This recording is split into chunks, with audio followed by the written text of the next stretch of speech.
자, 오늘 에스더 10장, 이제 긴 1장부터 10장까지 이제 여정을 마치는 귀한 시간입니다.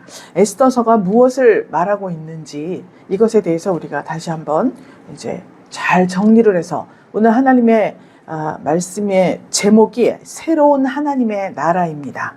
에스더서는 세상 속에서 세상의 대제국이었죠. 페르시아 대제국 속에서 에스더가 교회로서의 역할을 어떻게 감당하는가, 또 모르드게가 지혜와 말씀의 역할 이렇게 할 때 이방 제국 세상 나라에 교회가 파송되어서 거하는 곳이 어디든지 간에 하나님의 통치 아래에서 하나님 나라를 건설하는 것, 이것이 주된 요지입니다. 사실은. 그래서 이제 우리가 이 세상에 살고 있잖아요.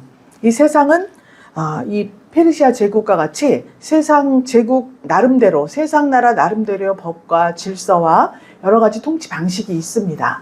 그 속에 우리가 속해서 살고 있지만 우리는 이 세상 제국의 통치 방식을 따라야 되는 것은 물론이고 하나님 나라의 통치권, 왕이신 예수, 그렇죠? 만왕의 왕이시고 만주의 주이신 예수님의 통치가 이 국가보다 상위법이에요. 그래서 우리가 이 상위법인 그 하나님의 법을 잘 지키고 예수 그리스도의 가르침을 따르고 그분의 통치를 받기 원하면 이 세상 제국은 거기에 따른 여러 가지 법과 질서, 규칙 이런 것들은 하나님께서 잘 지키면서도 그것들을 능가할 수 있는 그러한 능력과 영권을 주신다는 것입니다. 믿습니까?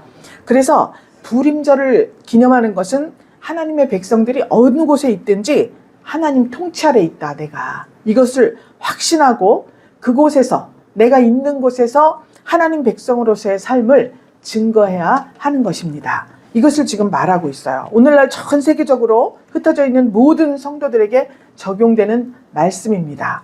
그러면 오늘 제목이 새로운 하나님의 나라라 그랬죠? 도대체 하나님께서는 아담과 하와를 만드실 때 나라라는 말씀은 잘 안 하셨어요. 언제부터 나라라고 말씀을 하셨고 어떻게 해서 우리가 하나님의 나라를 이루어야 되는가, 순서를 잘 제가 말씀을 드려볼 테니까 이것은 제가 지금 말씀드리는 순서는 여러분들이 영적으로 하나님 나라 이제 백성으로, 자녀로 탄생을 했어요. 그때부터 시작해서 하나님 나라의 일원, 또 하나님 나라를 이루어가고 그 하나님 나라를 다스려가는 왕권 성도가 되기까지의 과정을 말씀하는 거예요. 잘 대비시켜서 한번 들어보세요. 자, 이스라엘이라는 나라가 있습니다. 근데 이때는 이스라엘이 국한된 이스라엘 나라, 요거만 생각했어요. 국가라고 하는 것을. 그런데 이스라엘의 새로운 국가의식이 생기게 된 겁니다. 이스라엘은 그 존재가 처음부터 이런 세상 나라와는 체제가 달랐어요. 그래서 출애굽할 때 보면 이스라엘 백성들이 출애굽할 때 그때는 그냥 하나의 민족이에요. 아직 국가가 아니었어요. 그렇죠? 국가를 의미하지 않아요. 그런데 반면에 애굽은 굉장히 큰 왕국이었고 강력한 그런 왕정 체제를 갖춘 국가였습니다. 그런데 거기에 속해서 노예로 있다가 출애굽을 할 때 이제 하나님 나라를 이루게 하려고 출애굽을 시킨 거예요, 말하자면. 근데 그때 출발은 그냥 한 민족이에요. 그 민족이 지금 출발을 했어요. 그런데 이들의 생각은 어떠했냐면 일찍이 아브라함한테 하나님께서 한 나라를 형성시켜 주시겠다라고 암시를 하셨어요. 창세기 12장 2절에 보면 내가 너로 큰 민족을 이루고 내게 복을 주어서 내 이름을 창대케 하리니 너는 복의 근원이 될지라, 이렇게 말씀하셨습니다. 아직 나라라는 말은 없는데 큰 민족을 이루겠다, 이 말씀을 하셨죠? 그럼 아브라함이 지금 본토 친척 아비집에서 부르심을 받을 때예요. 떠나라, 그렇게 말씀할 때 아브라함의 사상과 영적 수준은 그냥 이 다음에 내가 널 큰 민족을 이루게 해주겠다 라고 말씀하신 거예요. 7절에 가서는, 12장 7절에 가서는 내가 이 땅을 내 자손에게 주리라, 이렇게 말씀했습니다. 그러면 이 땅을 내 자손에게 주리라, 땅 주인이 되는 건데, 땅 주인이 되면 거기에 나라를 세울 수는 있는데 아직 나라라는 말은 하지 않으셨어요. 그런데 창세기 18장 18절에 보면 자, 창세기 18장은 아브라함 1절에 어떻게 돼 있죠? 정오에 마물의 숲을 그 상수리 나무 아래 아브라함이 있었다. 이렇게 나왔죠? 그러니까 12장에 부르심을 받고 나와서 그동안에 하나님 앞에 훈련을 받고 18장이 되었을 때 말씀이 충만하고 성령이 충만해서 그 신앙의 정오에 하나님을 만났죠? 참 그늘이 없어 어두움이 없는 그런 충만한 상태예요. 그때 하나님께서 아브라함은 강대한 나라가 되고 천하 만민은 그를 인하여 복을 받게 될 것이 아니냐 이렇게 말씀하셨습니다. 나라를 거론하셨어요. 강대한 나라. 그러니까 믿음이 약할 때 하나님을 많이 모를 때에는 민족을 이루게 해줄게. 땅도 줄게. 이렇게 말씀하셨는데 사실은 그 민족이나 땅 나중에는 그것이 결국은 나라를 이루는 거예요. 그 요소들을 말씀하셨는데 18장에 가서 믿음이 축중해질 때는 하나님께서 강대한 나라를 준다 이렇게 말씀을 하셨습니다. 그래서 아브라함의 후손들은 한 나라를 건설한다 이런 인식이 자기들 속에 있었어요. 그래서 출애굽할 때 그냥 그 민족이 히브리 민족이 나오는 거였지만 이들은 하나님께서 우리에게 한 나라를 건설시켜 주실 것이다. 젖과 꿀이 흐르는 그 땅에 데리고 가서 나라를 만들어 줄 것이다 라고 하는 생각을 막연하게 가지고 있었어요. 막연하지만 확실해요. 아브라함에게 한 말씀을 믿고 있었으니까. 그렇죠? 그래서 출애굽기 19장 6절에 보면 너희가 내게 대하여 제사장 나라가 되며 거룩한 백성이 되리라 이렇게 말씀합니다. 출애굽을 하고 나서 하나님께서 말씀한 거예요. 아까는 어떤 나라라 그랬어요? 강대한 나라가 되게 해줄게 그랬어요. 그런데 지금 출애굽기 19장에서는 제사장 나라가 되게 한다 이렇게 말씀을 하고 있습니다. 이제 육신적인 강대함 이것에서 왜냐 노예로 있었잖아요. 그러니까 힘이 필요하잖아요. 그러니까 자기의 방식과 자기 환경대로 하나님의 말씀을 받아들이는 거예요. 그땐 강대한 나라가 되었으면 좋겠잖아요. 그러니까 노예 생활에서 핍박을 받고 이러다가 막 도망 나온 거나 마찬가지니까. 그런데 조금 광야를 지나면서 하나님께서 제사장 나라가 되고 거룩한 백성이 되게 해주겠다 이렇게 말씀을 한 거예요. 그래서 그 말씀을 꼭 붙잡고 우리는 하나님의 제사장 나라다. 거룩한 백성이 돼야 된다. 이거를 인식하면서 광야를 지나오는데 거룩한 나라, 제사장 나라, 거룩한 백성이 되게 흠이 있는 행동을 하면 어떻게 됐죠? 바로 징계를 받아요. 외적이 쳐들어와. 그래 또 회개하면 엘림같이 또 오아시스도 만나게 하고 만나도 주시고 모두 이렇게 이제 하나님께서 쭉 이끌어 가시는데 마침내 가나안에 들어갔습니다. 가나안에 들어갔을 때 나라를 세우긴 했지만 그냥 우리 나라 이렇게 된 것이 아니라 사사들이 다스리는 때가 온 거예요. 처음에 가나안에 들어갔을 때는 왕이 없었습니다. 그래서 사사 체제예요. 그때는 성막이 있었죠. 성전이 아니라 성막이 있었어요. 그 성막을 중심으로 지파별로 개인별로 그렇게 하나님의 말씀의 통치를 따라 살고 있었습니다. 그래서 무슨 일이 있으면 이제 그때그때 필요에 따라서 하나님께서 사사를 세우시는 거예요. 외적이 쳐들어왔다. 그러면 사사를 세워서 물리치고 또 회개할 거 있으면 회개시키고 그래서 사사가 이제 판결하다 뭐 재판하다 이런 뜻인데 그런 사사들을 필요에 따라서 세워서 그렇게 나라를 이끌어가게 만들었습니다. 그런데 이들이 주위를 돌아보니까 다 왕정이잖아요. 왕들이 강력한 왕들이 다 포진해 있고 왕이 국가들을 다 다스리는 거예요. 그래서 이들이 하나님 앞에 우리도 강력한 왕이 필요합니다. 하나님은 어이가 없네. 내가 왕이잖아. 그러나 이들이 너무 강력하게 요구하기 때문에 너희가 만약에 강력한 왕을 원해서 왕정 체제를 가지고 국가를 이루려고 한다면 여러 가지 너희들이 부담해야 할 의무가 있다. 뭐 납세, 국방, 교육 우리 다 있죠. 우리나라도 마찬가지로 그렇게 의무가 있는데 그래도 좋습니다. 우리는 강력한 왕을 원합니다. 왕이 없어서 우리가 이게 왕이 없어서 자기 소견에 오른 대로 했다 그랬잖아요. 그렇게 하다 보니까 자기 소견에 오른 대로 하는 삶이 얼마나 탁월하겠어요. 그러니까 한 사람 주관하는 그런 왕을 주시오. 그래서 왕을 세우게 되었습니다. 처음에 자기들이 보기 좋은 사울 왕을 세웠죠.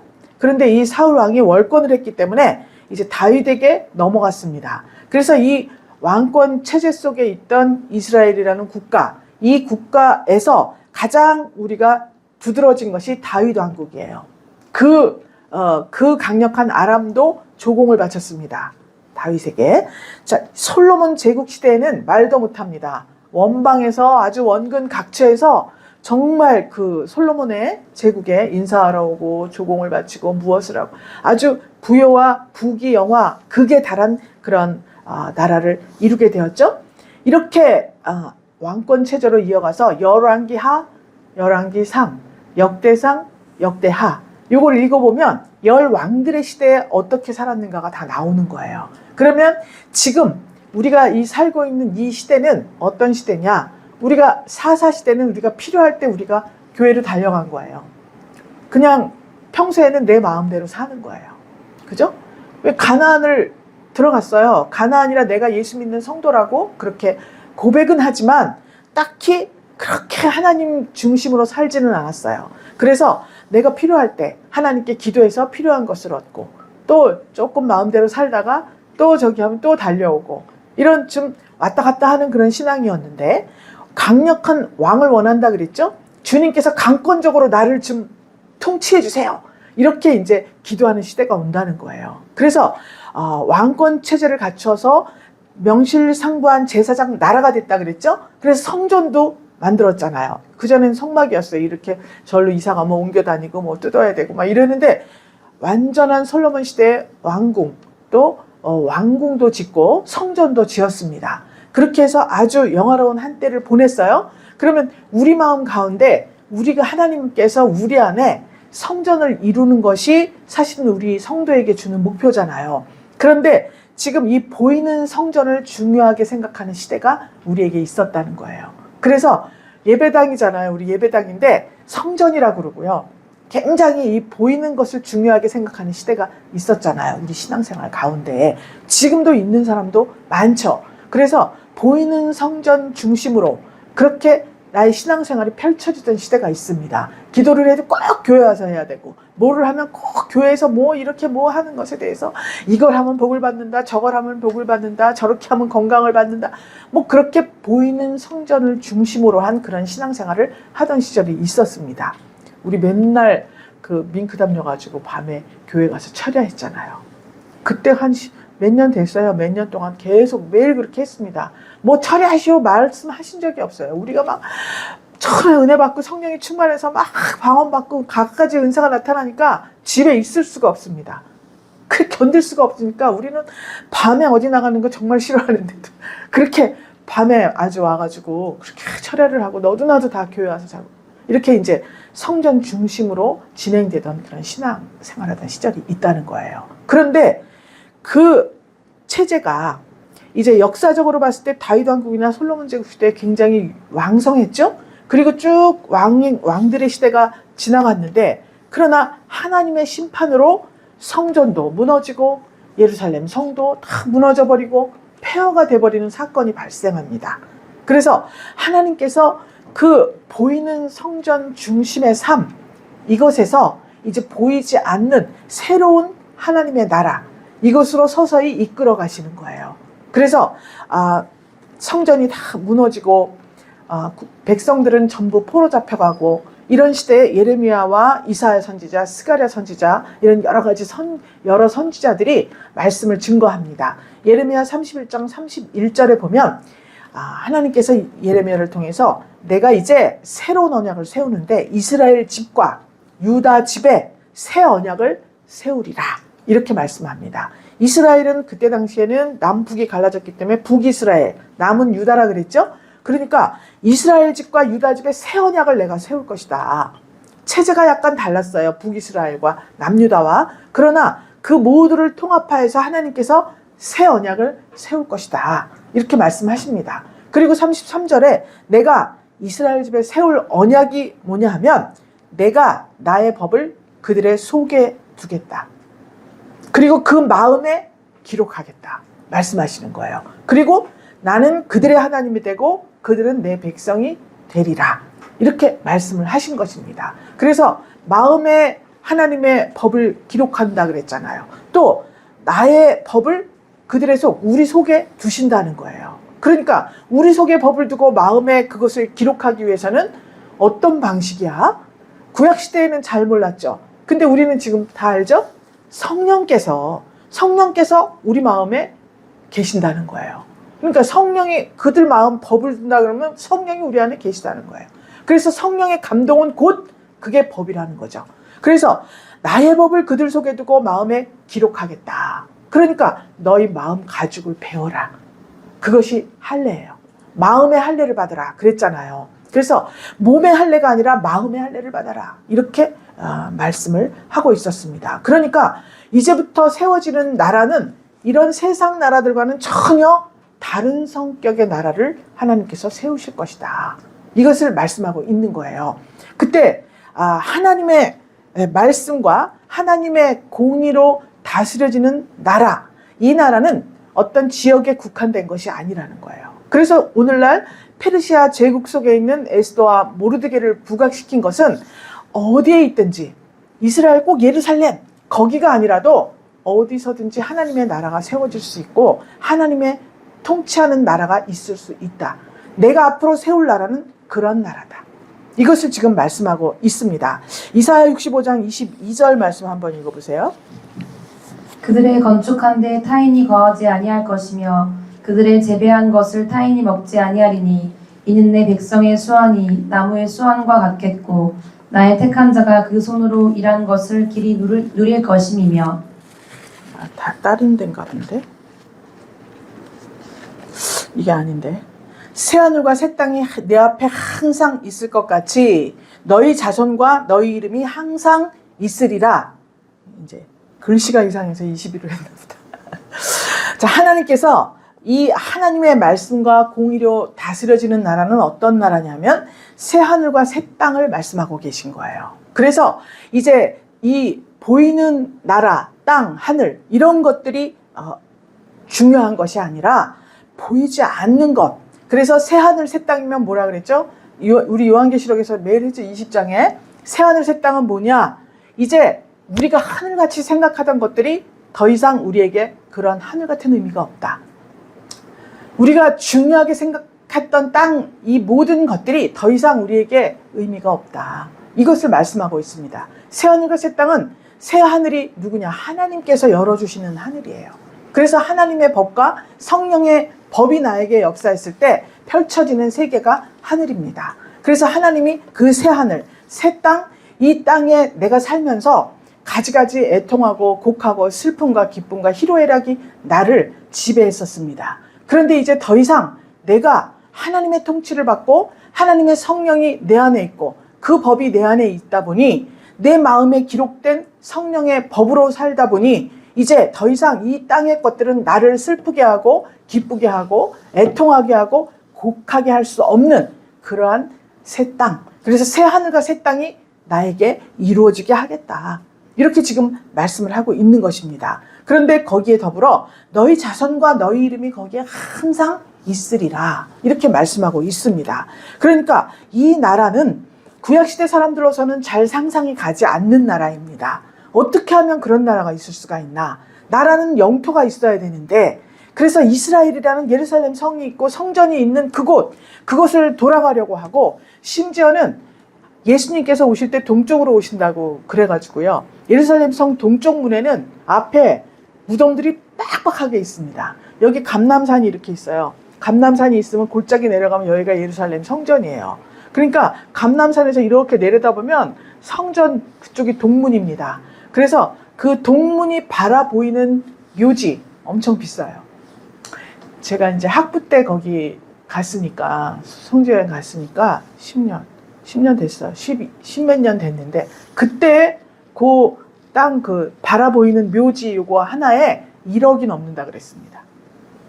그리고 우리가 죽어서도 이 동문은 지킨다. 여기는 아무도 못 들어온다. 예수님이 오실 곳이니까. 그래서 그 동문 앞에 묘지가 빽빽히 있는데 그건 또 더 비싸다 그랬습니다. 그래서 그렇게 보이는 성전과 보이는 어떠한 것들을 중시하는 그런 시대예요. 그런데 아니 내가 법을 너희 속에 두고 마음에 기록한다는 건 무슨 말이지?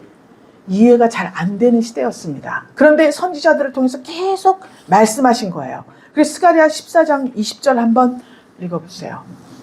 그날에는 말 방울에까지 여호와께 성결이라 기록될 것이라. 여호와의 전에 모든 소치 제단 앞 주발과 다름이 없을 것이니. 아멘. 이 나라가 예전에 볼 수 없었던 성결한 나라가 될 거라고 그렇게 선포를 하셨습니다. 그래서 이 나라는 예전에 볼 수 없는 성결한 나라라고 했죠. 자, 예수님께서 오셨습니다. 누가복음 1장 15절에 보면 세례요한이 외치죠. 하나님 나라가 가까이 왔으니 너희는 회개하고 복음을 믿어라. 이렇게 말하고 있습니다. 여기서 회개하라는 의미가 뭐라 그랬죠? 하나님을 아는 상식을 바꿔라. 그런 뜻이라고 했습니다. 그러니까 복음이라고 하는 것은 지금 유대인들은 굉장히 어떤 틀 속에 갇혀 있습니다. 하나님의 말씀의 법 속에 갇혀 있는 거예요. 그런데 거기에서 회개하라. 하나님의 나라가 가까이 왔다. 그래요. 그러면 이 사람들의 생각은 이 예루살렘 성전이 지금 로마 사람들이 다 들어와 있잖아요. 식민 상태에 있는 거잖아요. 근데 여기에서 회개하고 복음을 믿으라. 하나님 나라가 가까이 왔다. 이렇게 선포를 하니까 지금 이 사람들은 육신적으로 자기들의 나라가 회복되는 것으로 이렇게 받아들이는 거예요. 그런데 계속해서 그것이 아니다. 하나님을 아는 상식을 바꿔라. 이렇게 증거를 하게 되는 것입니다. 그래서 지금 우리가 생각하고 있던 어떤 국가, 또 이 에스더와 모르드게가 속해 있던 페르시아 제국, 이 곳에서는 항상 페르시아 제국 속에, 이방 속에 섞여 있잖아요. 그럼 우리는 항상 예루살렘으로 돌아가야 된다. 우리나라 이스라엘로 돌아가야 된다. 예루살렘으로 돌아가야만 우리는 정상적인 삶을 살 수 있다. 왜? 거기에 가야 하나님이 그쪽에 오신다고 믿었기 때문에 그곳에서 다시 성전을 재건하고 거기서 막 이렇게 살고 이렇게 했을 때 하나님의 통치가 우리에게 이루어진다. 이런 생각을 가지고 있을 때입니다. 그런데 하나님께서 에스더 또 모르드게를 통해서 모든 세계에 흩어져 있는 모든 하나님의 백성들은 장소나 지역을 초월해서 하나님의 통치를 받을 수 있다. 이것을 지금 말씀하고 있었던 거예요. 그래서 1절에 보니까 아하수에로 왕이 그 본토와 바다 섬들로 조공을 바치게 하였더라. 공을 바친다는 조공을 바치게 하였더라. 이거거든요. 근데 여기에서 이 공을 바치게 하였더라라는 의미가 이전에는 우리 전쟁 나가려면 부역하죠. 그리고 이제 만약에 성전을 지어야 돼. 무슨 성을 지어야 되면 또 다 데려다가 일을 시키잖아요. 이런 것에 불과했지만 이때 아하수에로 왕이 다시 말하면 세금 제도를 개편했다고 볼 수 있습니다. 그래서 세금을 내는 그런 차원으로 옮겨가요.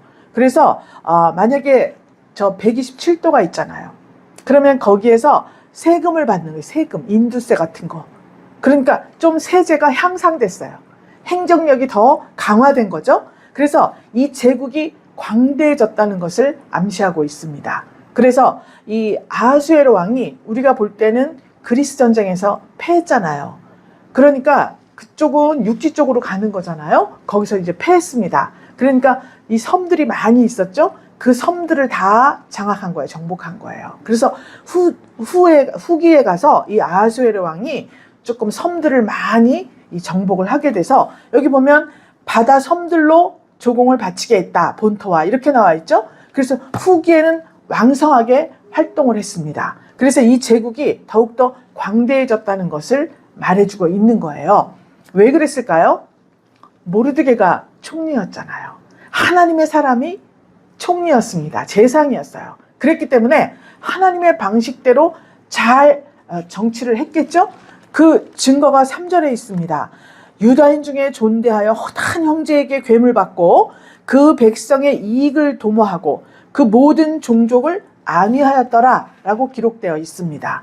그래서 그냥 이 세상을 다스릴 때 이 모르드게는 하나님을 두려워하는 마음으로 자기 일에 아주 성심을 다하고 신실하고 진실하게 진짜 백성들을 위하고 나라를 부강하고 강력하게 만드는 그런 정치를 실행했다고 볼 수 있습니다. 그래서 하나님께서 그 모르드게의 실생활, 그것으로서 하나님을 증거하게 만든 거예요.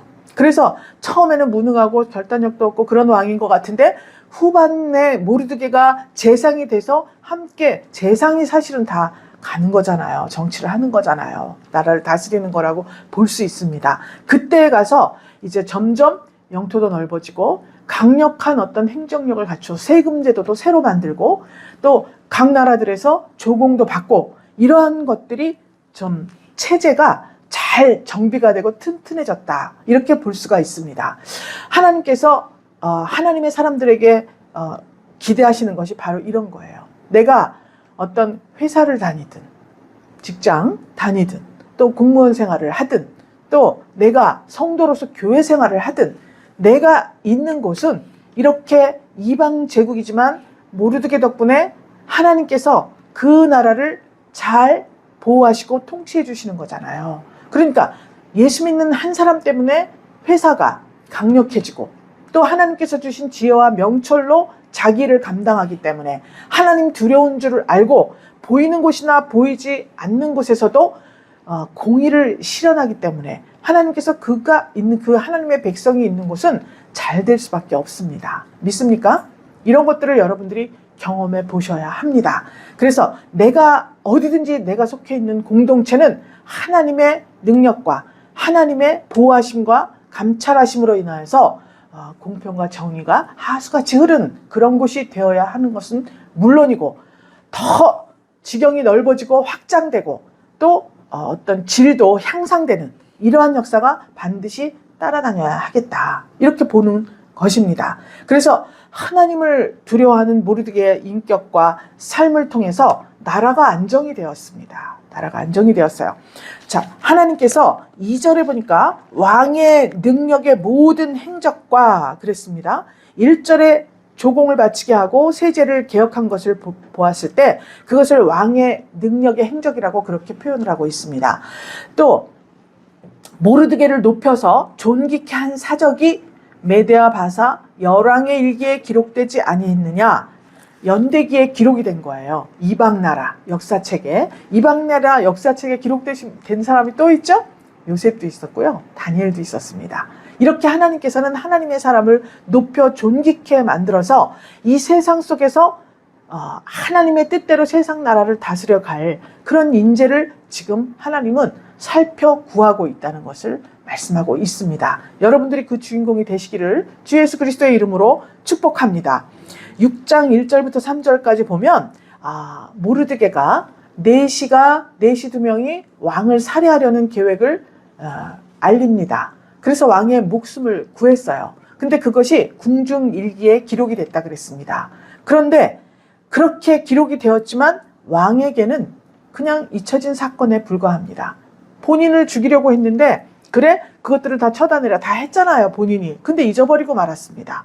그런데 다시 이제는 왕이 직접 모르드게를 높여서 위대하게 만든 사건이 메대와 바사 열왕의 일기, 이방 대제국의 역사책에 기록이 되었다는 것을 말씀하고 있습니다. 성도의 과정이 이렇습니다. 내가 하나님 앞에 존귀케 되고 이 세상으로부터 존귀함을 입고 모든 세상 사람에게 평안과 안위를 제공해 줄 수 있는 사람이 되기까지는 인고의 세월이 필요하다는 것을 말씀하고 있습니다. 하나님께서 우리를 택해서 성도로 부르셨어요.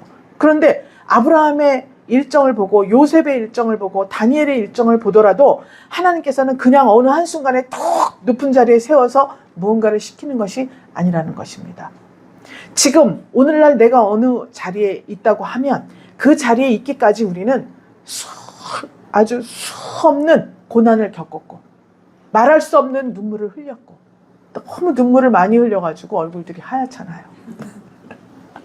제가 처음에 저쪽 교회 갔을 때 깜짝 놀랐습니다. 사람들이 그렇게 예배 시간에 1시간 내내 우는데요. 그냥 이렇게 우리 저 권사님이랑 같이 갔잖아요. 우는 게 아니라 그냥 대성통곡을 하고 소리를 막 지르면서 그렇게 몸부림을 치면서 우는데 그냥 엄청 운다. 얼굴들이 다 이렇게 하얘가지고 점 하나가 없어요. 사람들이 뭐 꾸미고 다니고 화장하고 이런 분도 많이 없어요. 우리는 여기 막 기미가 이렇게 앉았습니다. 운전면허 따는 걸 5월 달에 그 학원을 가가지고 콘크리트 바닥에 이걸 내밀고 막 연습을 하다 보니까 여기 이렇게 얼굴이 하얘니까 금방 기미가 앉아. 시커요. 기미가 앉아서 그거는 정말 약으로도 안 되고요. 뭐 먹어도 안 돼요. 우리 함께 근무했던 어떤 분이 있는데 그냥 약을 몇백만 원어치를 먹었는데 기미가 안 없어집니다. 어머, 저 사람들은 저렇게 오니까 얼굴이 저렇게 하얘졌네. 그로부터 1년 후 얼마나 울었듯이 기미가 다 없어져버렸어요. 얼굴이 하얘져 버렸어요. 우리에게 그런 세월이 있는 거예요. 왜 그렇게 울었겠어요? 되는 일이 없으니까 울었을 거 아닙니까? 될 듯 하다가 안 되고 될 듯 하다가. 정말 너무 슬프고요. 내일은 정말 해가 뜨지 말았으면 좋겠다 하는 세월을 30년을 보냈습니다. 30년. 정말. 그런데 하나님께서 그 시절을 다 겪은 것 같이, 그러나 모르드게나 에스더 같이 누가 잡아 죽인다는 말은 없었습니다. 그렇죠? 그런데 죽을 것 같은 환경이 있었던 거예요. 왜 그랬을까요?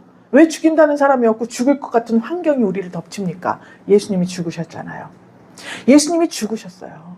예수님이 죽으셨기 때문에 우리가 죽지는 않습니다. 죽을 것 같은 환경이에요. 그러면 아직도 그 환경에서 만약에 벗어나지 못했다 그러면 여러분 죽지 않으면 어떻게 되는 거죠? 사는 거죠. 사는 거잖아요. 그러니까 그 중에서도 너무 힘들고 어려운 중에서도 나는 반드시 부활의 약속을 받은 사람이잖아요. 예수님이 부활하셨고 예수님이 죽으셨기 때문에 나는 죽지 않아도 되는 건데, 실제로 이렇게 죽지 않아도 되는 건데, 그럼 뭐냐? 우리 영혼이 그 부활 생명을 받아서 내가 새롭게 거듭나야 되는 거예요. 이전의 모든 사고방식, 옛사람을 다 모두 벗어버리고 새 사람을 입어야 된다는 거죠. 그 과정이 길고 지루하고 슬프고 정말 애통할 일도 많고 곡할 일도 많습니다. 기뻐도 마냥 기뻐할 수가 없어요. 애통하고 슬픈 일들이 더 많이 자리 잡고 있기 때문에 그랬습니다. 제가 그런 일을 겪어보지 않았으면 여러분들에게 말씀을 드리지를 못합니다. 그러나 제가 30년, 정말 60년 세월 동안 어린이서부터, 그때는 몰랐겠지만 7살 이후로부터 제가 온갖 마음고생을 다 겪어봤습니다. 이상한 일들, 황당한 일들도 많이 겪었습니다. 막말로 하면 볼 꼴 못 볼 꼴을 다 보고 살았어요. 그렇게 겪어왔기 때문에 제가 자신 있게 여러분들에게 말씀을 드릴 수가 있습니다. 하나님께서는 그 모든 과정을 통해서 나를 다루시는 거예요. 불순물을 다 빼버린 거예요. 하나님의 사람으로 정말 하나님의 나라를 이루어야 할 한 사람의 일원으로서 키우시기 위해서 하나님께서는 내 속에 들어있는 모든 세상 속에 찌들고 노폐물, 독소, 우리 몸에서도 노폐물, 독소를 다 빼야 피부도 좋아지잖아요. 마찬가지로 하나님의 사람으로서 빛과 소금의 역할을 잘 감당해 새로운 하나님의 나라의 주역이 될 수 있도록 우린 모두 다 주인공들이에요. 텔레비전 드라마나 뭐는 다 소설이나 이런 데는 다 주인공이 따로 있잖아요. 엑스트라가 많습니다. 그렇지만 하나님 나라에서는 성도 한 사람 한 사람이 모두 다 주인공이라는 거예요. 전부 존귀한 하나님의 자녀라는 거예요. 그렇기 때문에 그렇게 만들기 위해서 하나님께서는 그 많은 세월을 겪게 하신 거라고 볼 수 있습니다. 그래서 우리는 지금 환경이 어렵다 하더라도 부활 생명이 반드시 나에게 역사해서 새롭게 하실 것이다. 그리고 하나님은 제가 이제 하도 이 육신적인 환경이 좋아지질 않으니까 이렇게 살다가 그냥 죽는 건가 보다. 빚이 하도 많았는데 빚만 좀 갚고 죽어야지 이 후손에게 영향을 주면 안 되잖아요. 그렇게만 해주시면 참 감사하겠다. 거기까지 국한시켰습니다. 생각을. 그런데 때가 차서 내 마음속에 있는 무력들이 전부 소멸되진 않았겠지만 하나님께서 어느 수준, 어느 한계까지 정해놓으신 한계에 다다랐을 때 하나님께서는 이렇게 에스더와 모르드게를 제시하신 이유가 그겁니다. 우리 영혼이 좋아지면 성경에 보세요. 전부 물질은 따라옵니다. 우리가 입고 싶고 먹고 싶고 가지고 싶고 이거는요, 생각만 해도 하나님이 다 주시는 거예요. 그런데 그때가 되면 딱히 그렇게 먹고 싶고 입고 싶고 가지고 싶고 한 게 그렇게 많이 없어요. 그전에는 뭘 생각하고 저거 갖고 싶다. 뭐가 어떻게 하고 싶다. 지금은 주면 좋지. 뭐 안 줬다고 해서 크게 아쉬울 건 없어. 요 정도까지 됐을 때 하나님께서 주시는 거예요. 그래서 에스더와 모르드게에게 다 주었잖아요. 하만의 것을 싹 몰아서 다 주었는데 그들은 그것을 가진 것에 기뻐했다. 이런 말이 하나도 안 써 있어요. 오히려 다시 울며 불며 왕에게 간구했습니다. 우리 백성 살려달라고. 그러니까 하나님께서는 그 시점이 될 때까지 우리를 끊임없이 단련하시는 거예요. 그래서 내가 아직도 물질에 대한 욕심을 끊지 못했으면 계속 물질을 주고, 그런데 내가 그것을 누릴 만한 이런 능력이 없으니까 또 없어지고, 줬다 없어졌다, 줬다 없어졌다. 권력도 마찬가지고 명예도 마찬가지예요. 하나님께서 다루시는 거예요. 그래서 받았다가 뺏겼다고 우리가 무시할 수는 없고, 또 이렇게 옆눈으로 볼 이유는 없습니다. 그것이 다 과정이에요. 그렇게 훈련을 받으면서, 연단을 받으면서 우리는 단단해지고, 이제 마침내 모든 것이 하나님께로부터 오고, 모든 것은 하나님의 말씀과 그분의 통치 안에 있을 때 영원하게 지속이 되는 것이구나 라는 것을 알게 되는 것입니다. 믿습니까? 이제 하나님께서 왕이 직접 모르드게를 높여서 위대하게 만들어 놓았습니다. 우리가 무엇을 하든지 우리의 공로가 인정받지 못할 때면 우리 에스더서 한 6장 정도에 있는 거예요. 그때는 계속 외부로부터의 압력이 있죠. 두려움이 몰고 옵니다. 죽음으로 우리를 협박하는 사건들이 있어요. 이런 환경들이 있다는 거예요. 그러나 그것을 하나님의 말씀과 하나님께 받은 지혜로 관찰하였을 때 하나님께서는 오늘 10장에 나온 이러한 복을 주신다는 것입니다. 그래서 에스더 교회, 이제 우리 다말 교회, 라합 교회 다 했잖아요. 에스더 교회로서, 즉 우리가 이 세상에 속해 있는 성도로서 살아갈 때 어떻게 하면 이 세상 속에서 왕권 성도로서 영권을 가지고 살 수 있는가, 이 내용이 에스더서의 내용이었습니다. 우여곡절이 많아요. 다른 교회들보다 범국가적인 고난을 받습니다. 이런 고난을 받게 되면 이게 내가 지금 에스더 교회구나 이렇게 생각하시면 돼요. 에스더 교회가 이방 제국에서 활동을 했어요. 그러면 그 다음에는 무엇을 해야 되는가? 이방 세계 속에서도 인정받는 성도가 됐습니다. 빛과 소금의 역할을 감당했어요. 그리고 많은 사람에게 유익을 끼치는 복의 근원이 되었습니다. 그 다음에는 어떤 모습의 교회가 되어야 하는가? 이제 마리아 교회죠. 어쩌면 우리가 때를 맞추지도 않았는데 이렇게 대강절이 돌아오니까 마리아 교회를 또 소개할 그런 시기가 적절하게 맞아 떨어집니다. 이제 이 다음은 마리아 교회로서 예수 그리스도, 예수님을 출산시켜야 하는 교회로 하나님께서 그렇게 세우시려는 의도가 있는 것입니다. 세상 제국은 다 평정했잖아요. 그 다음에 실질적으로 예수를 출산하는 거예요. 그래서 우리의 삶 속에서 계속해서 낳고 낳았을 때 결국 예수 그리스도가 탄생하는 예수님의 족보, 그 족보를 가지고 하나님의 성령으로 말미암아 잉태되어 아기를 낳게 되는 마리아 교회로 하나님이 나아가게 되는 것입니다. 야곱도 14년간 부인을 얻기 위해서 그 외삼촌 라반의 집에서 봉사했습니다. 7년은 육적 교회, 외형적 교회를 이루기 위해서 레아, 또 7년은 라헬 교회를 이루기 위해서 7년, 14년을 봉사했습니다. 마찬가지로 여러분들이 이 세상 속에서 에스더나 모르드게와 같이 아하수에로 왕 다음의 위치라 그랬죠?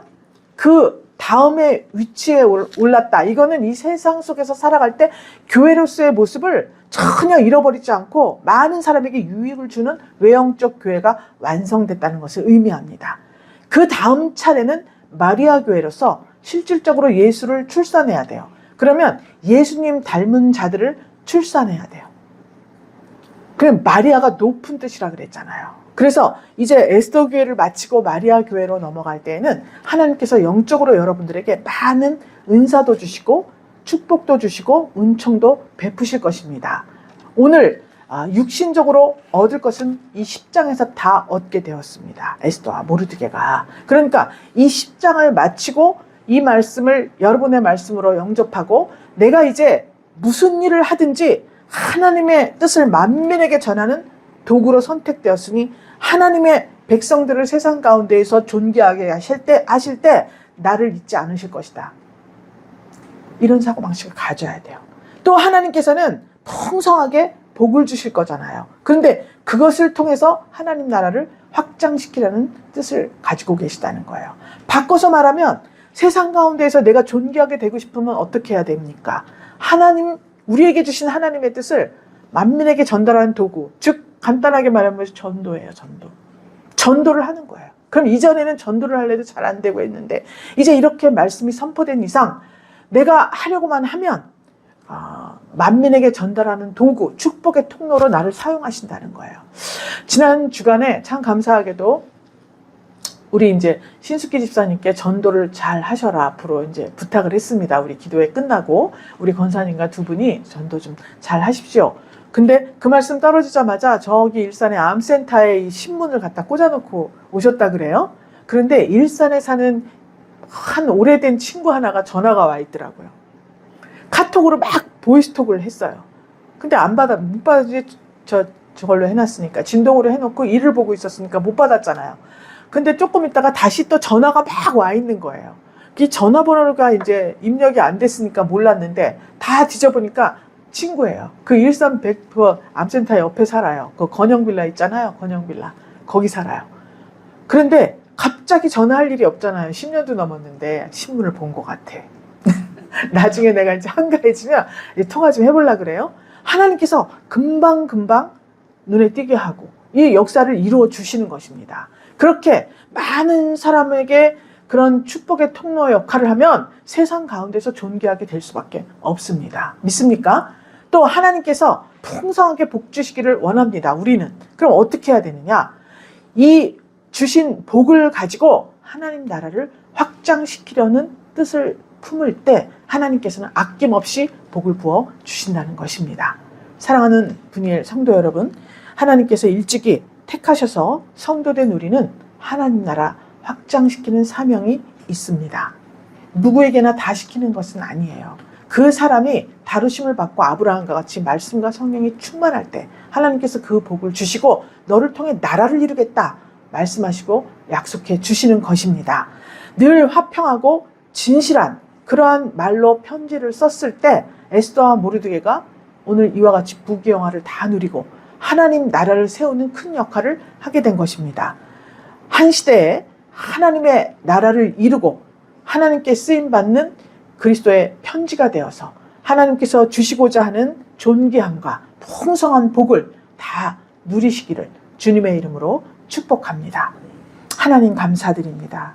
이제는 하나님 그렇게 죽음의 위기를 넘기고 하나님 그 아하수의 왕이 직접 모르드게를 높여서 자기들의 열왕기 연대기에 기록한 하나님 그 이름 모르드게 우리 주님께서 우리 예수님께서 이 성경에 기록된 우리 예수님 말씀 또 아브라함에게 약속하신 말씀을 통하여서 너희와 너희 자손의 이름을 그렇게 있게 하겠다는 약속의 말씀을 우리의 말씀으로 받게 하여 주시옵소서. 그래야해서 하나님 인격과 참 이 실생활로서 하나님을 증거하고 그것으로 말미암아 하나님의 나라가 왕성하여지고 번영되고 확장되는 귀한 역사가 있게 하여 주시옵소서. 사랑하는 분이엘 권속들이 늘 화평하고 진실한 말로 쓰인 그리스도의 편지가 되어 한 시대 하나님의 나라를 이루고 하나님께 쓰임받는 축복의 통로가 되기를 간절히 축복하오니 주의 성령으로 함께하여 주시옵소서. 한 주간 동안 말씀을 묵상하며 주님께서 주실 복을 생각하고 하나님께서 확장시킬 하나님의 나라를 생각하며 죽도록 충성하는 한 주간이 되게 하여 주시옵소서. 축복하며 살아계신 예수 그리스도 이름으로 기도 올리옵나이다. 아멘.